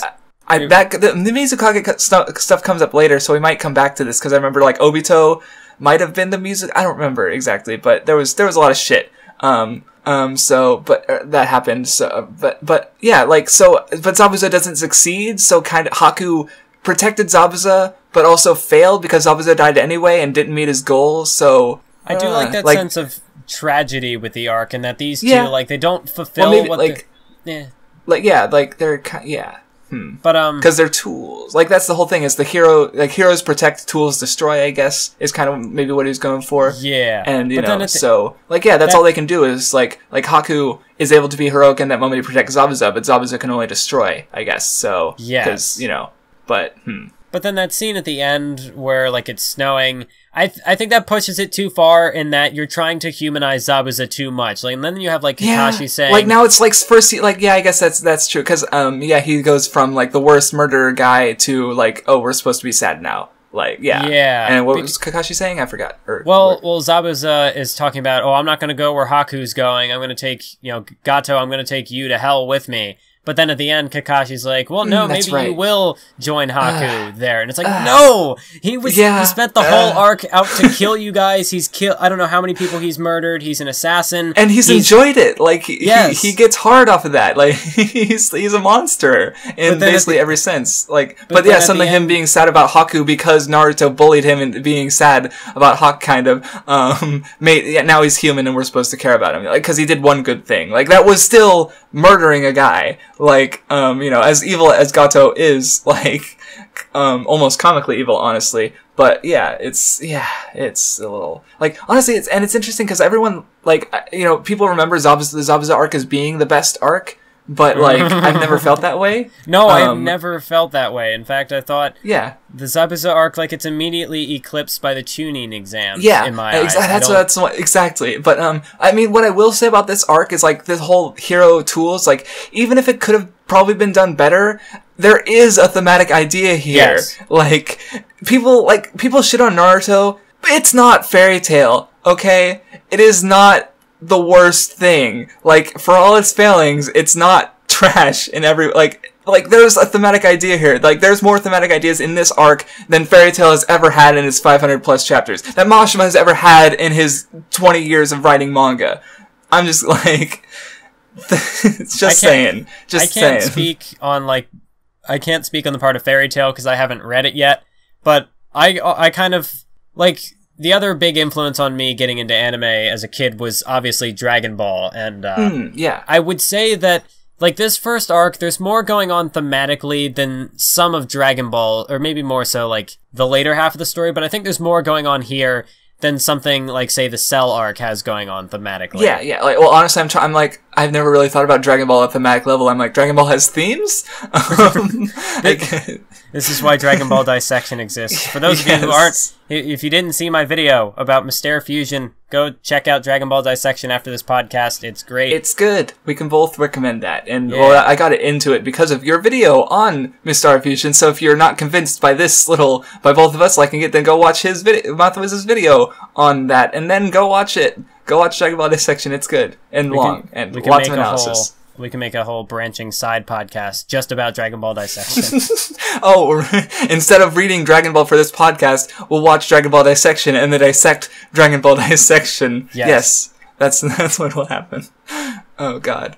Did you have any more to say on that? Because I just realized something. On the themes of the Zabuza arc. Because, I mean, what kind of, like, felt weird is, like, at the end of the day, the ninjas are still getting paid to do this, so, like, it kind of muddles the hero bit about it, because they're not like doing that out of altruistic reasons, you know? Like, they're like, and Tazuna is screwing them out of money because, like, he had to, but he's still doing it, like... I think it's just like, more, like, the moral aspect of it is that, Tazuna did screw them out of money, and Kakashi realizes, like, we should go back to the village and get this taken care of, but he continues to follow through with it anyway because, Tazuna is in that situation where he cannot provide any more money. So I think the idea with Kakashi that they talk about in the manga is that he, to ignore, like, he quotes the third Hokage, I think, right? Where he says something like, where, like,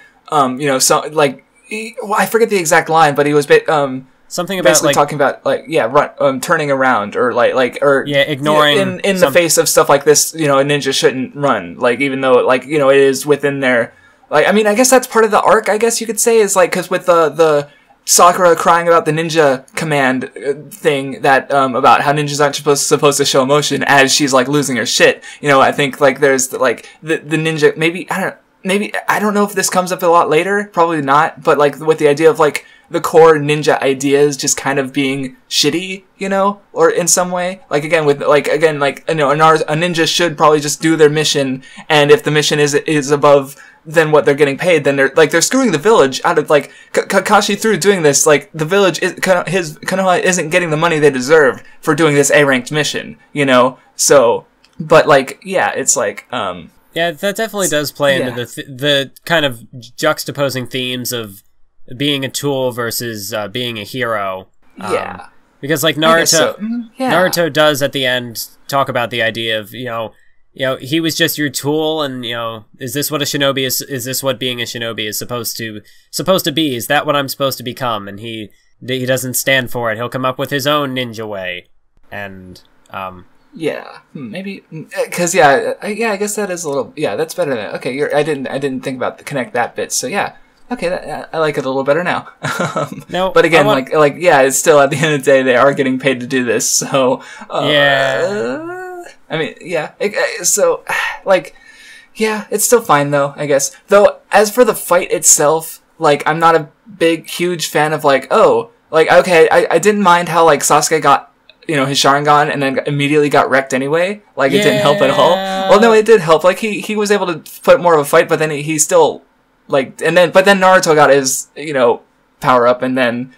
Yeah, in a way, I feel like the Sharingan reveal with Sasuke could have been held off and the scene would have still been fine, because as it stands right now, he gets it so he can see better, and I guess that's supposed to help him, like...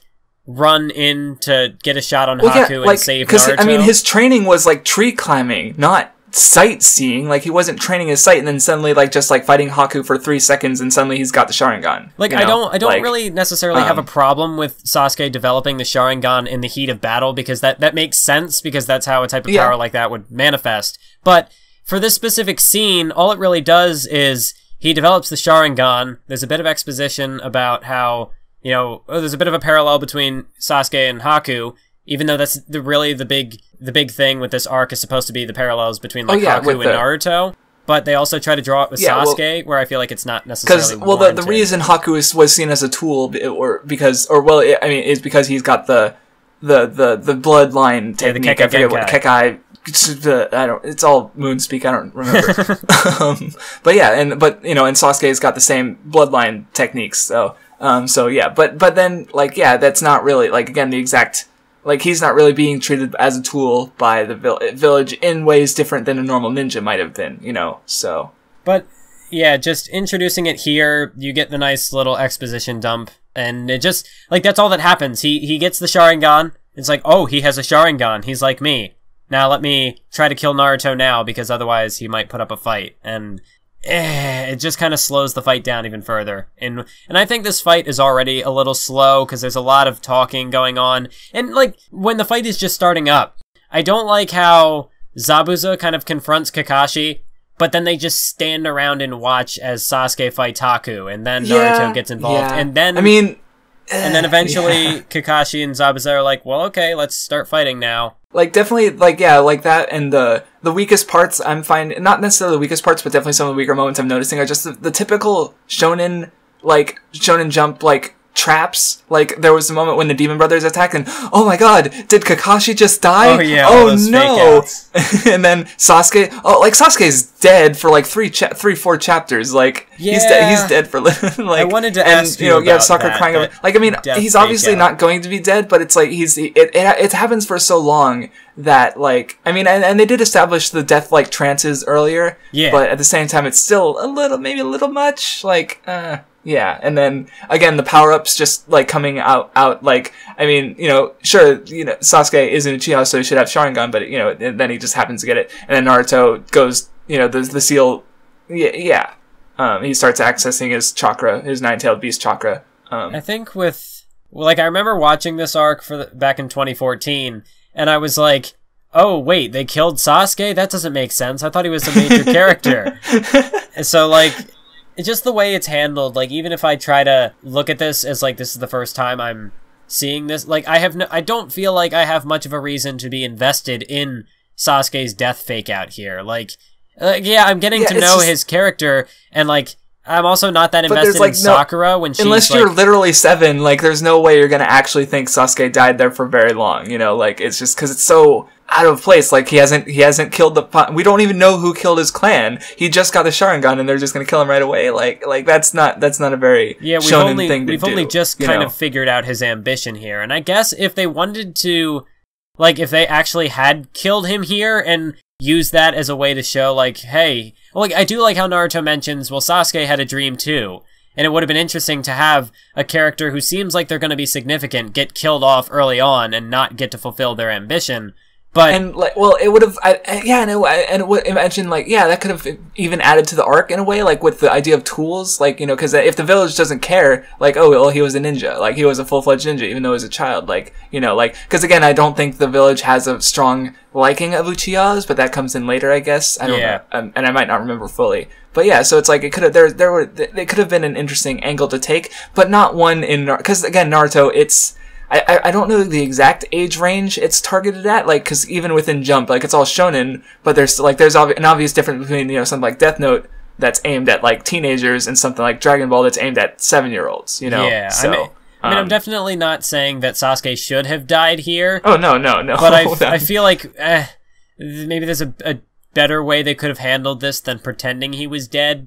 Like, they could have just... like maybe a severe injury. Yeah, like, well, because I don't know what else would have gotten Naruto pissed. Yeah, that's true. You do have to awaken the power of the nine-tailed fox here. I mean, or they could have found a creative way to end the fight without that. I mean, just throwing that out there. Yeah. I mean, you know, it's difficult because there are certain things that this arc does set up that that are much more important later on, but it's okay. I don't think that they necessarily introduce them in the best way. Like, if you hadn't introduced the Sharingan here, when does Sasuke use it next? Well, that's when Rock Lee shows up to take them on, and then at that point, like, the fight's not intense enough for Sasuke to awaken his Sharingan, so then if that doesn't happen there, you don't get to see Rock Lee, you know, beating the crap out of this talented kid who's got his Sharingan and everything, and really show how the Sharingan can be potentially weak. Like, we do get a bit of that here with Kakashi, where Zabuza is like, oh, you only rely on your Sharingan, but then obviously Kakashi that was kind of weird because Kakashi said that no one sees my Sharingan eye twice,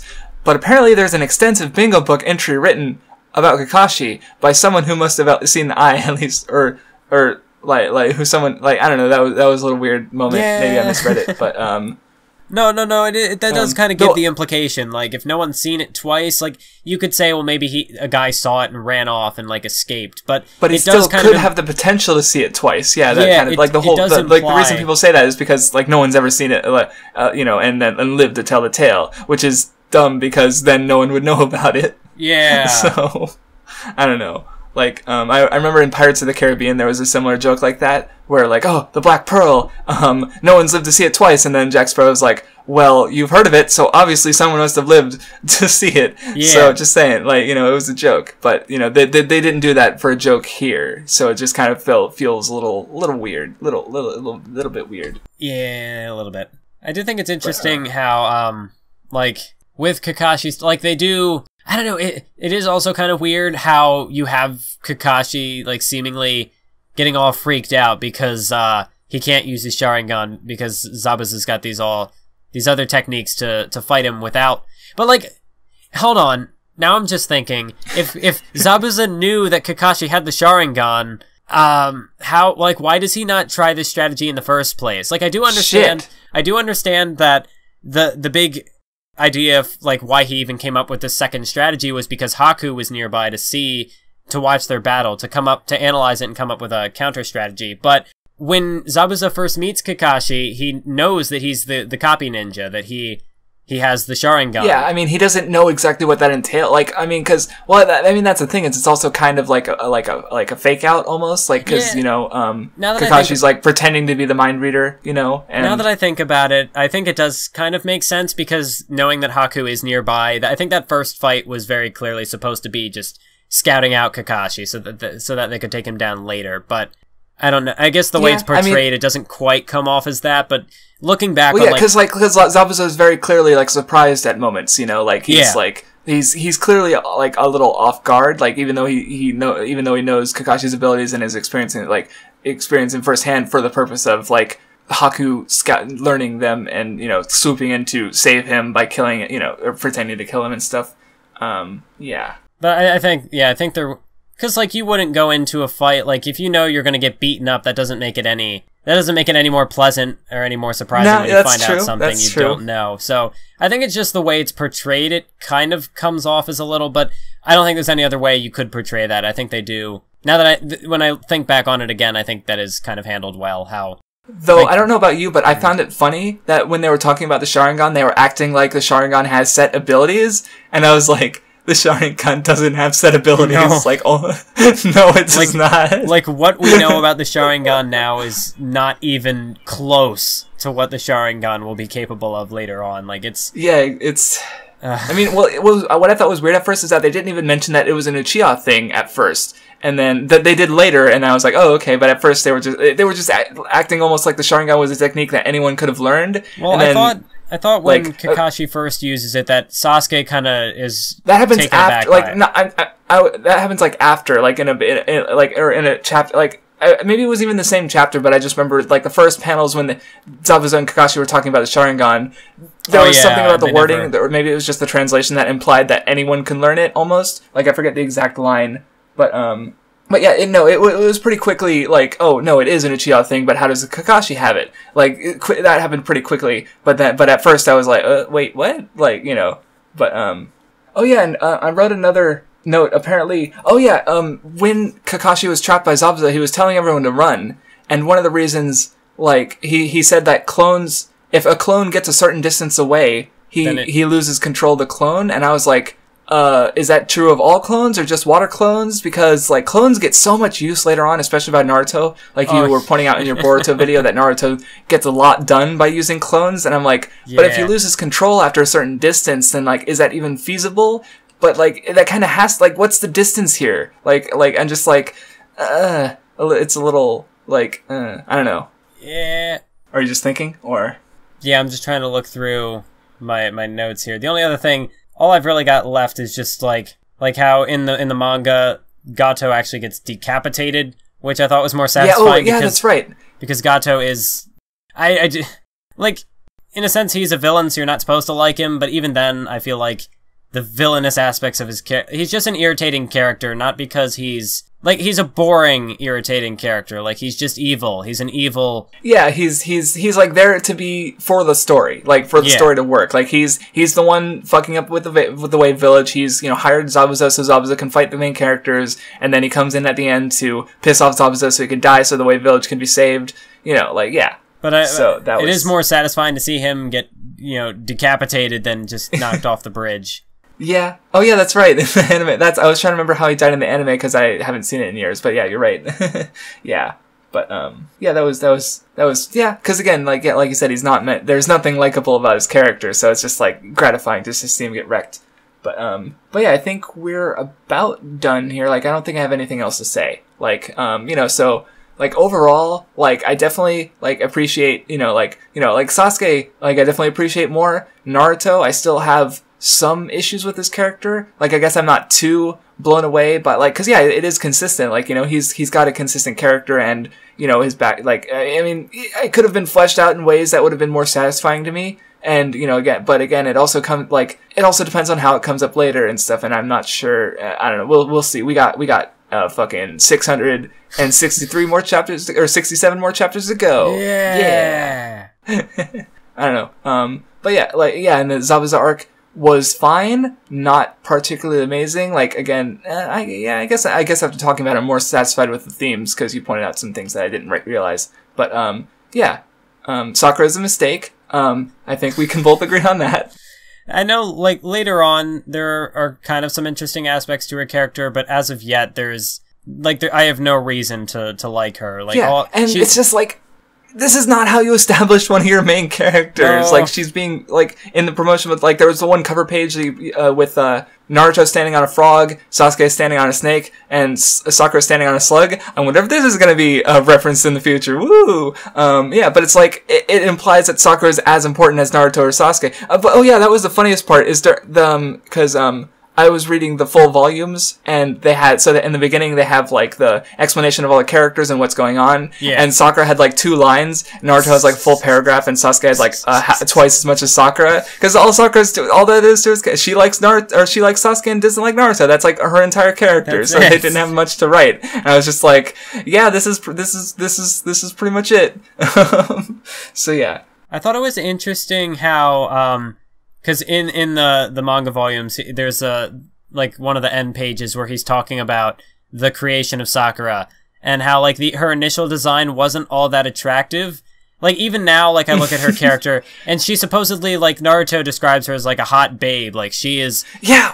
Well, he even like when he's as Sasuke, he even says like, I think I love he's like, I think I know why I love Sakura. Why? But I don't. I must have missed the explanation because I couldn't. Sakura is completely unlovable. No, like she talks about like in that same like area, she's like bashing Naruto and like talking about how annoying he is.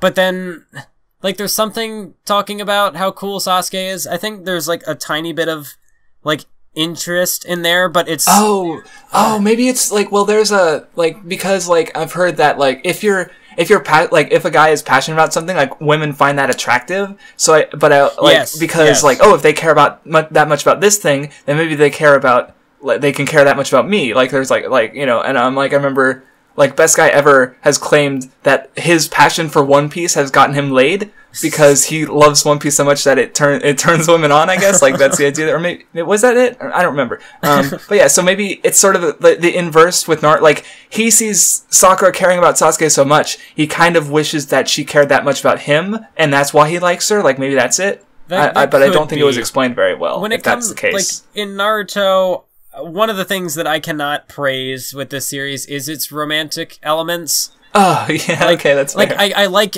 granted, in a vacuum, I like this setup. I like the sort of love triangle we have going on here in that it's all unrequited love. Like, Sakura likes Sasuke, but he doesn't feel the same. Naruto likes Sakura, but Sakura doesn't feel the same. But it's all really childish affairs. But then later on, they become... They're children. But then later on, they become very major plot points. Like with Sakura, her adoration for Sasuke never goes away. And I don't feel like... Oh, yeah! Oh, God, I just remembered a certain moment later where she, like, tries to kill Sasuke, but she can't do it! And I'm just like... Because at that point, Sasuke had, like, for me, gone off the deep end as far as, like, being remotely likable or sympathetic. So I was just like, just fucking do it, you stupid... But even with Naruto, yeah, she just started... Naruto, he does all this stuff to protect Sakura, but even then, like he does move on beyond, like, his love for her. But I think it's a good, like, it was a good idea in theory, setting up these, like, childish romances, but I don't feel at any point that they kind of evolve beyond that, and except for, like, with Naruto and Sakura, at least, like, Naruto eventually kind of just sees her as a friend and just kind of gets over it. But it's never something like... It just kind of fades away. Like, it wasn't like a severe plot point, so maybe I'm harping on it too much. But that's not the case with Sakura. It's a big part of her character, but I'll save that. Well, it's like most of it. It's all of her character. When it's more relevant, when the story starts treating her like she has more character than she actually does. Yeah, that's a problem. But yeah, so speaking of that, we will be continuing this series, hopefully twice a month. We're going to try for every 2 weeks. We'll see how that goes. So next time we're probably going to do the tuning exams. I don't know if we're going to do all of it. Kind of depends on how much we're going to discuss. Currently aiming for, like, in between the preliminary tournament and then there's the, like, the training arc with Jiraiya. Somewhere around there is probably where we might stop. We'll see. And then after we finish Naruto in next year, probably, I have no idea how long it's going to take, we're going to do the big three. We're going to do One Piece, and then we're going to do Bleach. And after that, who knows? Because there's only a million super long action shonen series. So so we might even be doing this forever. I don't know. Podcast, that's the meta of this podcast, is that it goes on forever, just like a shonen series. But you can't explain the joke. We're ruining everything again. That's the other meta joke, is we ruin everything, like the podcast. Yeah. So that's why you should unsubscribe from Craftsdwarf, unsubscribe from me. Yeah. Dislike this video. Tell us to kill ourselves in the comments, and call the police and have them kill us. And go shut down Shonen Jump. Yes. Yeah, that's for the good of everyone.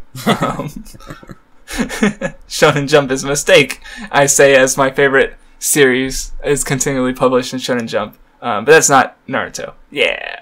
So yeah, thank you for watching, listening. Keep on YouTubing. I did it. He did it. He did the thing. I did. I'm so proud.